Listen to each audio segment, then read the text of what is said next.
어느 교회나 예수님의 이름으로 모여진 교회는 5가지 목표가 있습니다.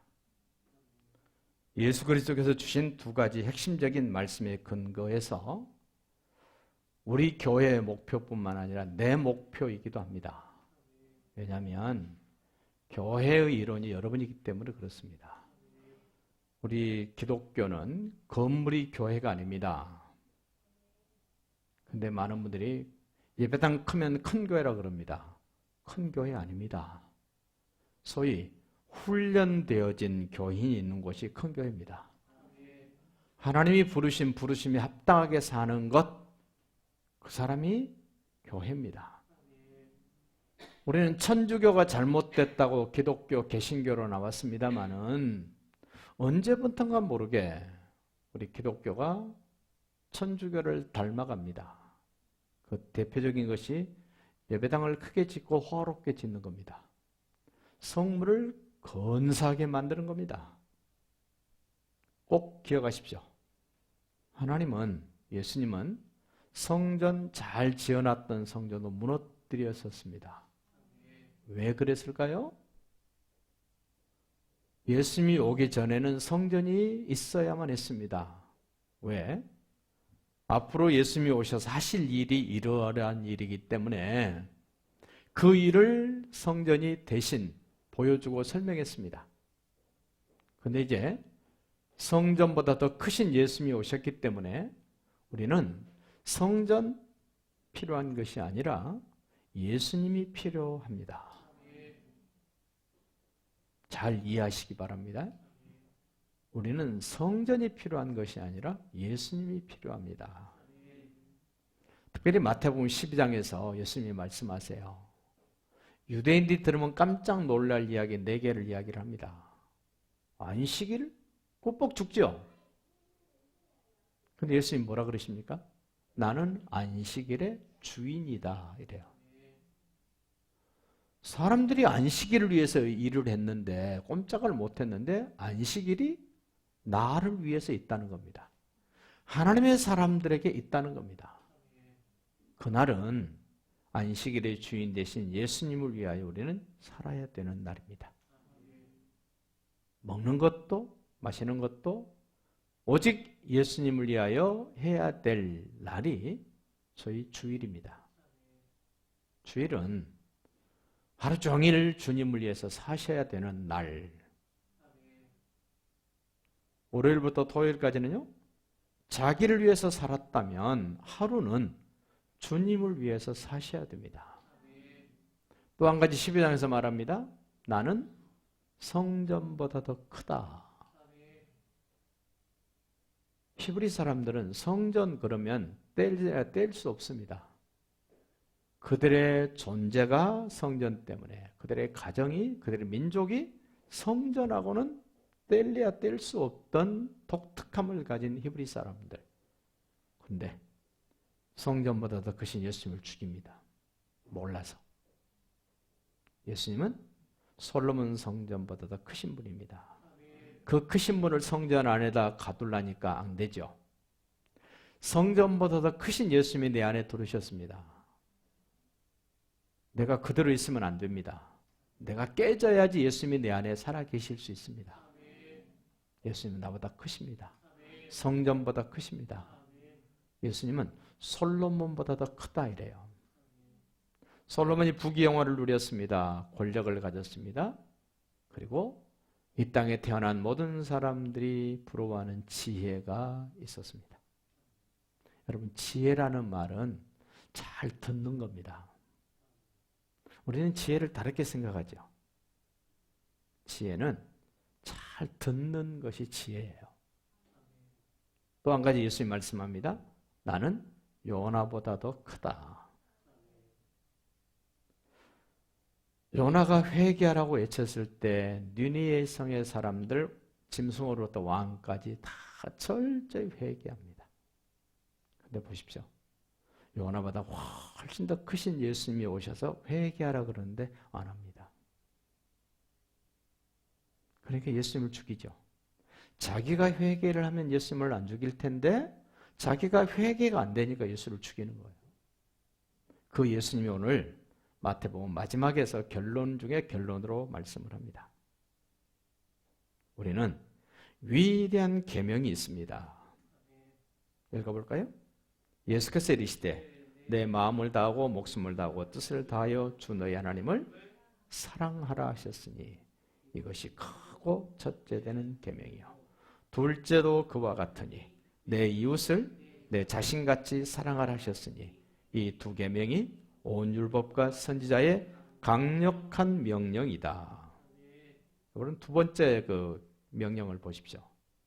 내 이웃을 내 자신같이 사랑하라. 여러분 자기 자신 사랑하십니까?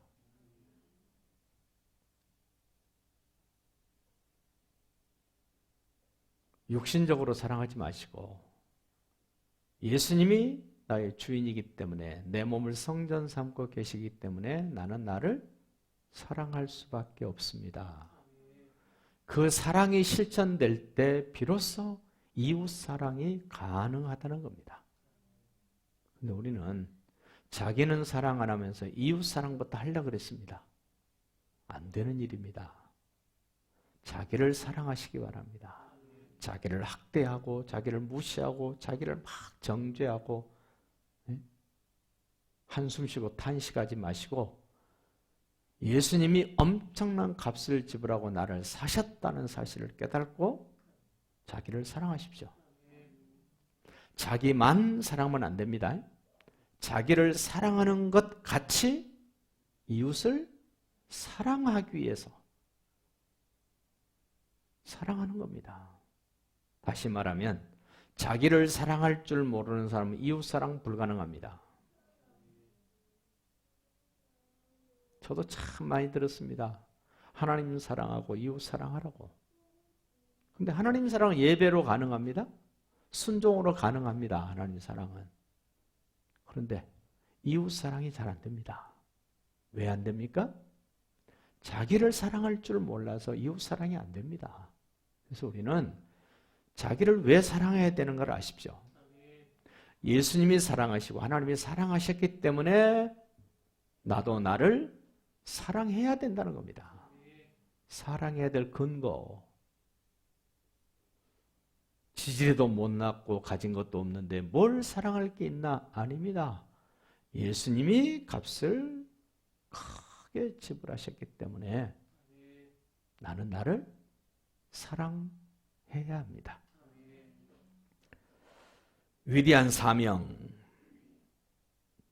그러므로 너희는 가서 모든 족속을 제자로 삼아 아버지와 아들과 성령 이름으로 세례를 베풀고 내가 너희에게 분부한 모든 것을 가르쳐 지키게 하라. 볼지어다 내가 세상 끝날까지 너희와 항상 함께 있으리라 하시니라. 여러분 마태복음은 철저하게 제자 훈련입니다. 예수가 하나님의 아들 그리스도라고 믿어졌다면 하나님 사랑, 자기 사랑, 이웃 사랑을 해야 합니다. 그 이웃 사랑, 하나님의 사랑을 구체적으로 실천하는 일이 뭐냐면 전도하는 겁니다. 선교하는 것입니다.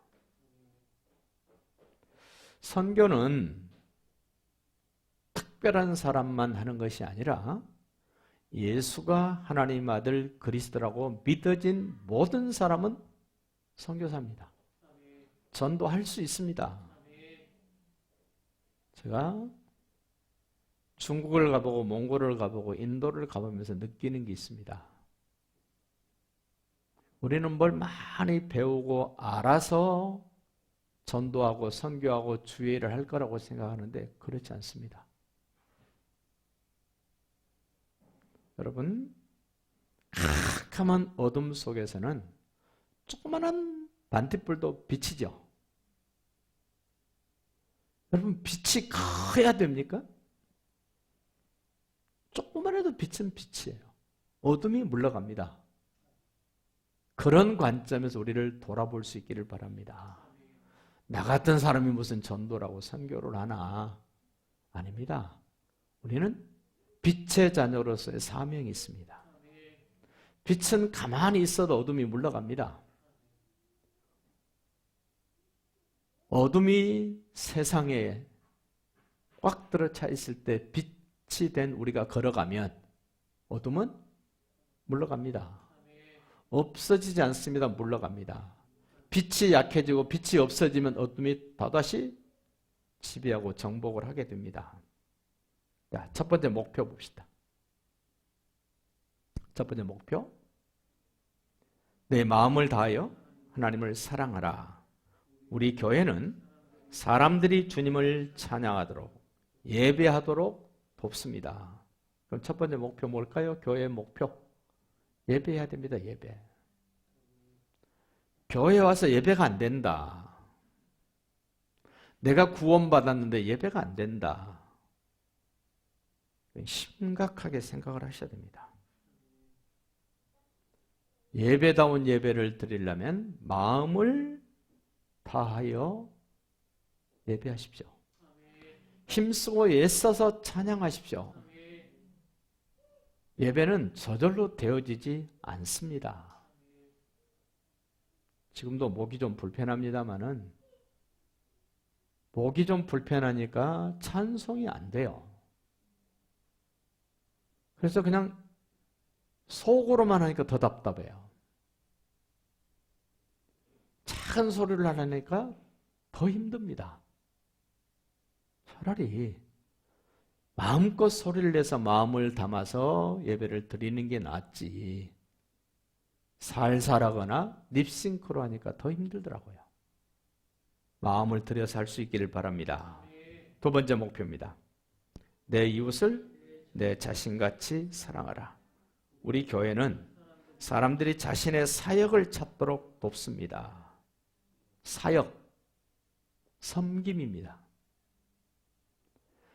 교회는 섬기기 위해서 모인 사람들입니다.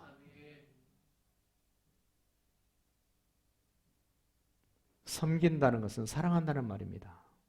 사랑의 다른 표현이 섬김입니다.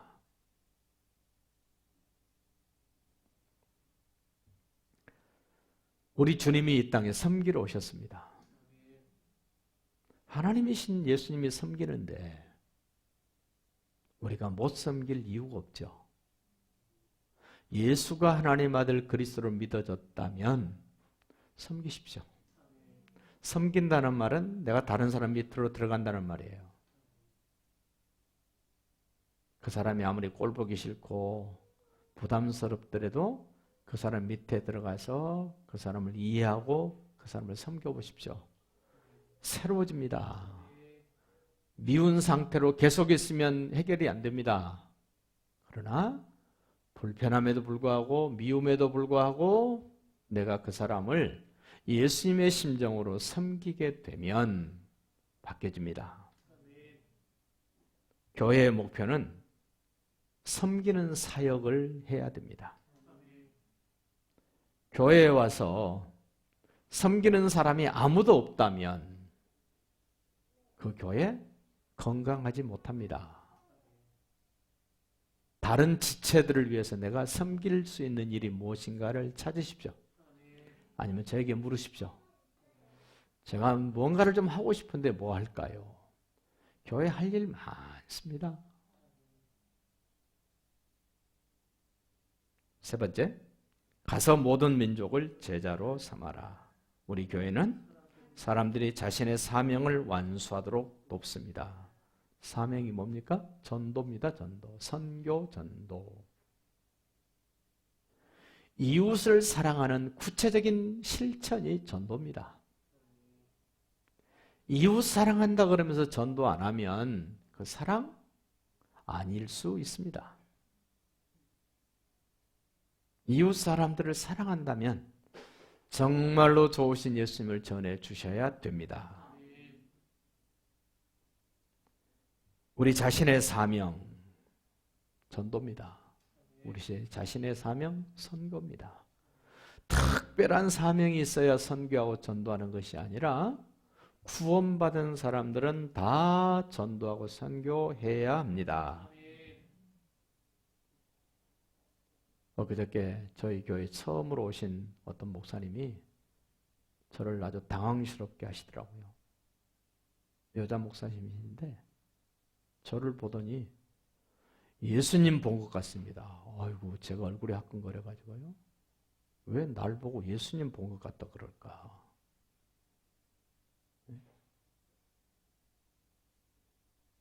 제 모습이 예수님 닮았을까요? 아니죠. 뭘 보고 그랬을까요?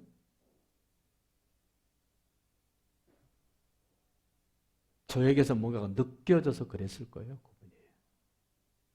그래서 제가 물었어요. 아니 그렇게 부담스러운 말씀을 어떻게 하십니까? 그랬더니 자기는 너무 좋대요. 마치 예수님 만난 것 같대요. 제가 거기다 맞장구 칠 수가 없어서 그 자리를 피했습니다. 여러분 주변의 사람들이 여러분을 보고 뭐라 그럽니까? 그전에는 안양에 있을 때는 저보고 선생님 같다, 검사 같다, 뭐 이런 사람도 있었어요. 그때는 목사같이 안 보인 거죠. 목사같이 봐줘도 좋을 텐데 예수님 만난 것 같다. 그러니까 저는 일단 기분은 좋습니다만은 그 자리에 오래 있으면 안 되겠더라고요. 저와 여러분의 속에는 예수님이 살아계셔서 예수님이 하신 일을 해야 됩니다. 예수님이 하신 일 중에 하신 일, 전도입니다. 선교하라는 겁니다. 네 번째, 세례를 주라. 우리 교회는 사람들이 하나님 가족의 지체가 되도록 돕습니다.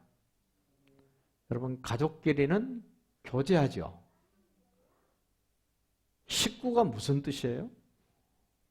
같이 밥 먹는 거예요. 먹는 거. 식탁 공동체 이야기입니다. 근데 현대는 가정 공동체가 혼밥이에요. 혼밥. 그냥 혼자 밥 먹는 거.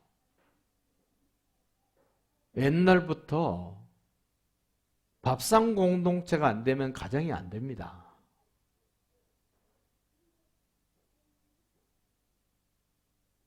잠은 나가서 자더라도 밥은 들어와서 먹어라. 물론 잠도 나가서 자면 안 됩니다만은 그 가정 공동체를 강조할 때 밥상 공동체를 강조합니다. 같이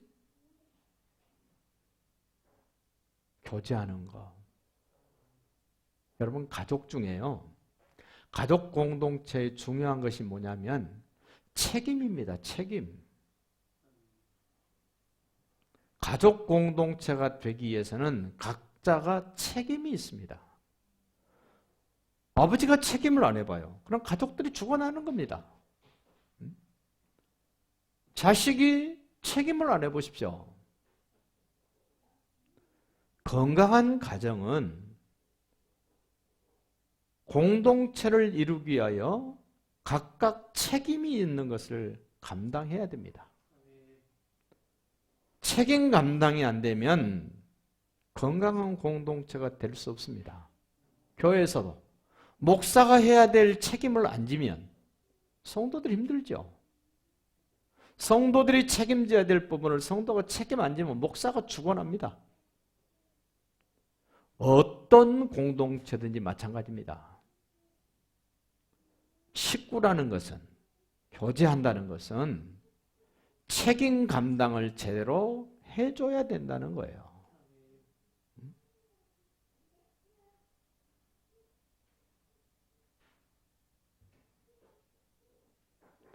여러분 밥 먹을 때 밥상에 숟가락이 없고 젓가락만 있을 때 밥 먹으면 어떻습니까?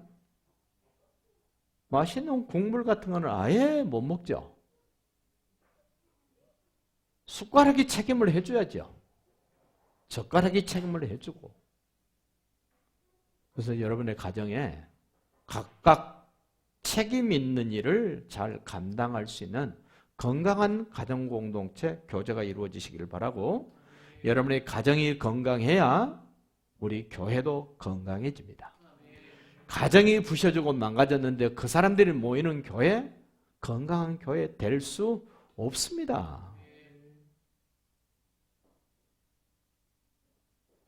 하나님은 가정 교회보다도 먼저 가정을 우선시하셨어요.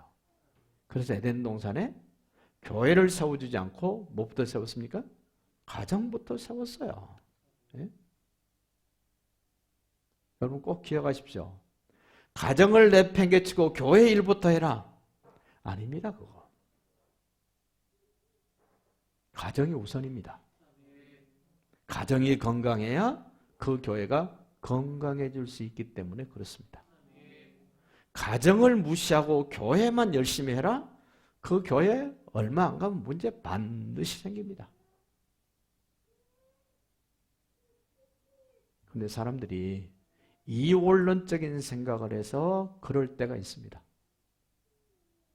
하나님이 일이 우선이라고. 가정 살림살이가 뭐 우선이냐고.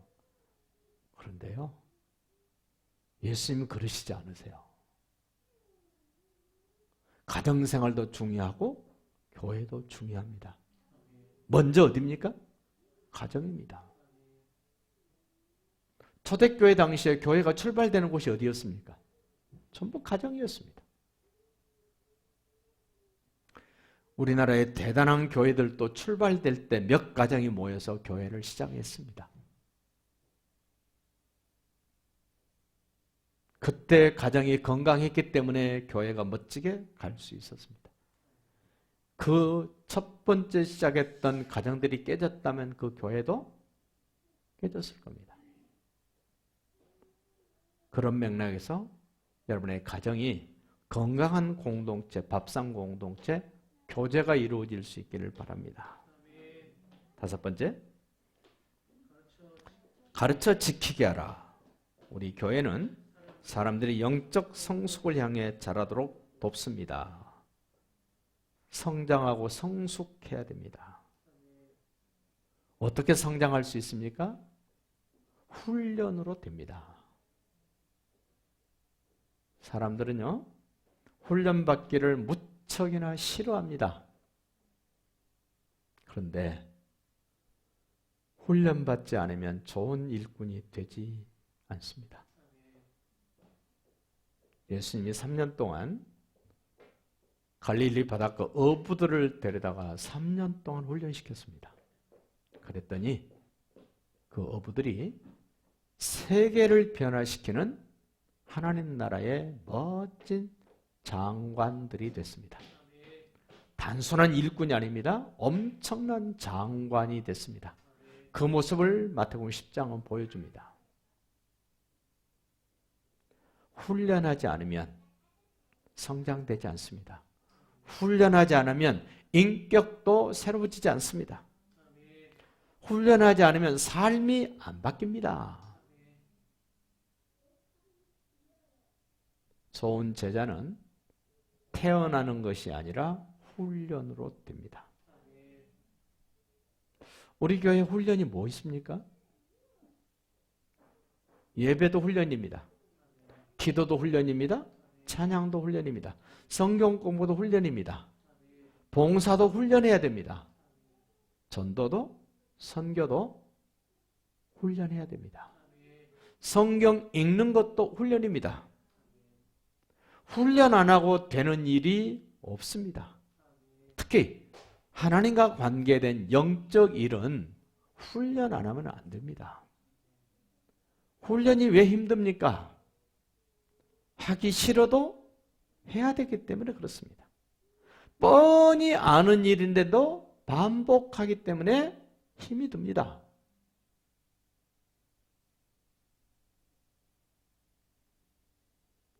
여러분이 어디 갔을 때 편하게 있고 싶은데 자꾸 일어나라 앉았다 일어나라 앉아라 그러면 어때요? 불편하죠. 예? 그런 면에서는 천주교 닮아야 돼요. 우리 교회도. 성당에 미사드리러 가면 어떻습니까? 잠 좀 들만 하면 일어나라 그래. 또 좀 졸만 하면 또 앉으라 그래. 또 앉아서 졸만 하면 또 일어나라 그럽니다. 계속 앉았다 일어났다. 그래서 군대에서 일요일 날 어디를 많이 가냐면은 예배당을 많이 옵니다. 절에 가도 늘 절해야 되잖아요. 성당에 가면 늘 앉았다 일어났다 해야 되죠. 예배당에 가면 목사님 설교 길게 하면 한 40분은 잘 수 있어. 그래서 군대에서는 교회가 인기랍니다. 가면은 초코파이도 주죠. 잠도 아무도 노터치 하고 편안하게 3, 40분 잘 수 있는 곳. 그래서 교회를 찾아간답니다. 마치고 나면 또 연대장이나 대대장이 와서 사병한테 예 해주지. 예? 밥상 갖다 주지. 차 끓여다 주지. 얼마나 좋습니까? 편하게 하는 것이 훈련이 아닙니다. 훈련은 내가 하기 싫은데도 해야 되는 것이 훈련입니다. 여러분, 기도 생활도 육체가 원하는 대로 하면은 기도가 안 됩니다. 쉴 것 다 쉬고 갈 때 다 가고 먹을 것 다 먹고 자기 볼 일 다 보고 언제 기도합니까? 예배도 그렇습니다. 내 할 것 다 하고 시간이 남으면 예배해야지. 안 됩니다. 우선순위를 정하셔야 됩니다. 예배가 우선해야 됩니다. 기도가 우선돼야 됩니다. 성경 읽는 것이 우선돼야 됩니다. 성장하기 위해서는 훈련하시기 바랍니다. 우리 교회의 목표를 고백해 봅시다. 사람들을 그리스도께로 인도하여 예수님의 가족의 한 지체가 되게 하고 그리스도의 성품을 닮아가게 하며 교회 안에서 각자의 사역을, 사명을 감당하도록 준비시키고 세상 속에서 각자 인생의 행복을 이루게 하며 하나님의 이름을 찬미, 찬송하게 하는 것이다. 여러분, 이 교회의 목표에 걸맞게 여러분 훈련하십시오. 훈련하셔야 됩니다. 특별히 은혜교회에 들어오신 분들은 성경을 배우고 훈련하는 일에 익숙하셔야 돼요. 가장 멋진 훈련, 성경을 성경대로 살피는 훈련입니다. 예배를 예배답게 드리는 훈련입니다. 기도를 하나님의 나라를 위해서 하는 것 훈련입니다. 다른 사람들을 예수님께로 인도하는 것 훈련입니다. 전도 훈련을 해보면요, 그 말 문장 몇 개 안 되거든요. 다른 말은 청산유수로 잘하는데 그 말은 안 됩니다. 왜 그럴까요? 첫째는 영적인 일이기 때문에 육신적 근거 가지고 안 됩니다. 하나님의 말씀과 연결되어 있기 때문에 세상 관점으로는 이해가 안 됩니다. 권사님들 뻔히 아는 내용인데도 불구하고 요약해서 말하라면 못합니다. 그러나 몇 차례 훈련을 해보면 잘 됩니다.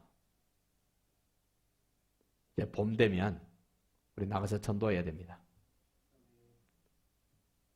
11시 예배 마치고 점심 먹고 오후 예배 드리기 전에 나가서 전도하고 돌아와서 예배해야 됩니다. 이제 전하셔야 됩니다. 훈련해야 됩니다.